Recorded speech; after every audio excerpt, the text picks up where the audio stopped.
Kaka Coco ice cream. Natikman ko na to dati sa Malabon. Pero this time, ma'am, nagkita tayo ulit. Yes! Ito ngayon yung Kaka Coco Special. Thank you po. Top Ito. with makapuno, nata di coco and yung ano pa rin natin, yung sweet coconut and the roasted pinipig.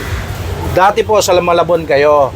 This time saan kayo? Malabon pa rin talaga. Hindi Doon pa rin. mawawala yun. Nag-join na ako dito sa bazaar. Anong address? 9 Manapat Street, Tanyong, Malabon City. Ito, saan po located? Plaza Rizal, Mabini Street, Caloocan City. In front of 99 Mall. Magkano po itong ganito? That's 250. 250. Yes, pero meron pa rin tayong 3 scoops for 150, 4 for 180, 5 for 500. 200 pesos. Ayun, so tikman natin. Ito, kumbaga ito yung overload, 250 Yes, pesos. Kaka Coco Special. Tikman natin. Ito yung Mixed flavors siya. mixed flavor. Parang naghalo-halo ka. Ito, tikman natin. Ang original flavor, yung kaka Coconut. gata. Gawa sa gata. Tiki man time.